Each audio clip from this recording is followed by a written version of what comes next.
আমি এখন অবস্থান করছি লক্ষ্মীপুর জেলার কমলনগর উপজেলায়। আমরা কমলনগর উপজেলা সহ লক্ষ্মীপুরের বিভিন্ন অঞ্চল ঘুরে দেখতে পেয়েছি মানুষের দুর্দশার চিত্র।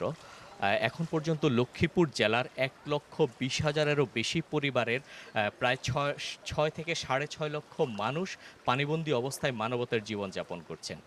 লক্ষ্মীপুর জেলার অধিকাংশ মানুষ মৎস্য হ্যাচারি এবং কৃষিকাজের সাথে জড়িত।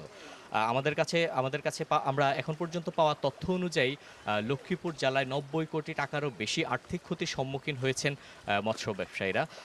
তাছাড়া জেলা প্রশাসন থেকে জানানো হয়েছে পানিবন্দী মানুষদের জন্যে ১৮৯টি আশ্রয়কেন্দ্র প্রস্তুত রাখা হয়েছে।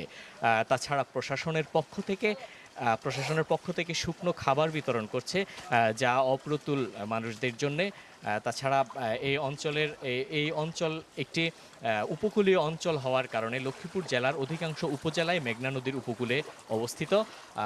এতে করে টানা ৫ দিনের বর্ষণ এবং মেঘনা নদীর জোয়ারের পানিতে মানুষ দিশেহারা অবস্থায় হয়ে আছেন। মানুষজন স্বাভাবিক যে জীবনযাপন তা ব্যাহত হচ্ছেন। পাশাপাশি মানুষ গড়বন্দি অবস্থায় মানবতার জীবনযাপন করছেন।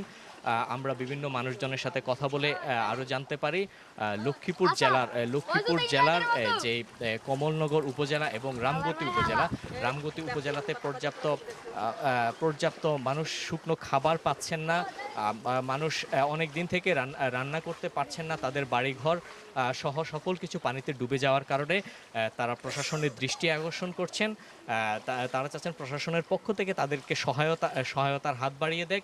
শুকনো খাবারের পাশাপাশি মানুষজন সাধারণত বাজারে যেতে পারছেন না, সবাই ঘরবন্দি অবস্থায় আছেন। তারা প্রশাসনের পক্ষ থেকে তারা ত্রাণ সামগ্রী আশা করছেন।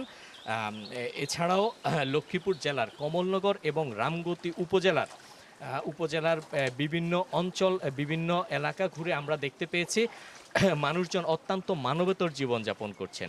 পানিতে আটকা পড়া মানুষ অনেক দিন থেকে অনাহারে আছেন। তারা বিভিন্ন সামাজিক সংগঠন তাদের ত্রাণ কার্যক্রম পরিচালনা করছেন। এই ছিল আমার কাছে সর্বশেষ তথ্য। মুক্তা, লক্ষ্মীপুর জেলা থেকে আদনান শাওন।